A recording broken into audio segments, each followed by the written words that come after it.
హైదరాబాద్ మహానగరం దేశంలోని ఐటీ హబ్గా ఫార్మా ఇండస్ట్రీలతో వెలిగిపోతున్న ఈ తరుణంలో మత్తు పదార్థాల మహమ్మారిలా వ్యాప్తి చెందడం అందరినీ కలవరపరుస్తుంది. ఒక రకంగా హైదరాబాద్ డ్రగ్స్ అడ్డగా మారుతుంది.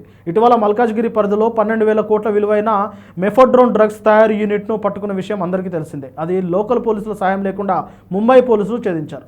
ఆ వార్త మరొక ముందుకే తాజాగా బోయిన్పల్లి మేధా స్కూల్లో డ్రగ్స్ తయారీ గుట్టురట్టయింది. ఈసారి మన అధికారులే పట్టుకున్నారు. దీంతో నగరంలో ఇంకా ఎన్ని చోట్ల ఈ డ్రగ్స్ తయారు జరుగుతుందో అన్న అనుమానాలు వస్తున్నాయి.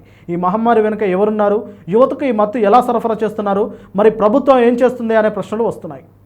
సెప్టెంబర్ 6న మహారాష్ట్ర మీరా రోడ్ పోలీసులు హైదరాబాద్లోని చెర్లపల్లి ఇండస్ట్రియల్ ఏరియాలో వాగ్దేవి ల్యాబ్స్పై దాడి చేశారు. ఈ ఫార్మా యూనిట్ను మెఫెడ్రోన్ అనే సింథటిక్ డ్రగ్స్ తయారీ కేంద్రం గుట్టురట్టు చేశారు. మల్కాజ్గిరి పరిధిలో ఈ యూనిట్ దేశవ్యాప్తంగా డ్రగ్స్ సరఫరా చేస్తుందని, ముఖ్యంగా ముంబై, మహారాష్ట్ర ప్రాంతాలకు సరఫరా చేస్తుందని పోలీసులు తెలిపారు.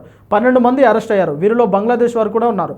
ఈ ఘటన మరొక ముందే రాచకొండ పోలీసులు elite action group for drugs law enforcement team, దీన్నే ఈగల్ టీం అంటారు, తాజాగా ఓల్డ్ బోయిన్పల్లిలో మేధా హై స్కూల్లో దాడి చేసింది. ఈ స్కూల్ ఒకప్పుడు పిల్లలకు విద్యాలయంగా ఉండేది. ఇప్పుడు మత్తు పదార్థాల తయారీ కార్ఖానాగా మారింది. ప్రిన్సిపల్ రూమ్లో 7 కేజీల ఆల్ఫ్రాజోలం టాబ్లెట్లు, 20 లక్షల క్యాష్, రియాక్టర్లు, కెమికల్స్, తయారీ యాంటీలు పట్టుకున్నారు. ఈ డ్రగ్స్ను వామ్ కిల్లింగ్స్ టాబ్లెట్స్తో మిక్స్ చేసి తయారు చేస్తూ హైదరాబాద్, ఆంధ్రప్రదేశ్, మహారాష్ట్ర, తమిళనాడు ప్రాంతాల్లోని టాడీ అవుట్లెట్లకు సరఫరా చేస్తున్నారు. ఈ ఘటనలో 4 వర్కర్లను అరెస్ట్ చేశారు. ఈ ఘటనలు హైదరాబాద్లో మత్తు మహమ్మారి ఎంత భయంకరంగా వ్యాప్తి చెందిందో చూపిస్తున్నాయి. ఐటీ ప్రొఫెషనల్స్, కాలేజ్ విద్యార్థులు, స్కూల్ పిల్లల వరకు డ్రగ్స్కు బానిసలవుతున్నారు.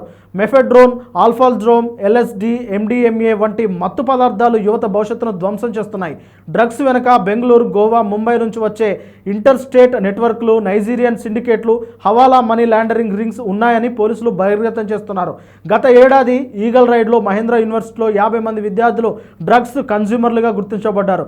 గచ్చిబౌలిలోని ఐటీ ఉద్యోగులు కొంతమంది అరెస్టు అయ్యారు. ఈ మహమ్మారి వెనుక పెద్దల హస్తం ఉందా, అధికారుల సహకారం ఉందా అనే ప్రశ్నలు సాధారణంగానే వస్తాయి. అంతేకాదు, ప్రతిపక్ష పార్టీలు ఇది రాష్ట్ర ప్రభుత్వ వైఫల్యంగా చెబుతుంది. కానీ ముఖ్యమంత్రి రేవంత్ రెడ్డి డ్రగ్స్పై ఉక్కుపాదం మోపుతున్నాము, పూర్తిగా అరికడతాము అంటున్నారు. సినిమా స్టార్లతో డ్రగ్స్ను అరికట్టాలంటూ ప్రచారం చేస్తున్నారు. అయినా కానీ ఈ మహమ్మారి వదలడం లేదు. దీనివలన ప్రభుత్వానికి చెడ్డ పేరు రాకముందే అరికట్టడం ముఖ్యం.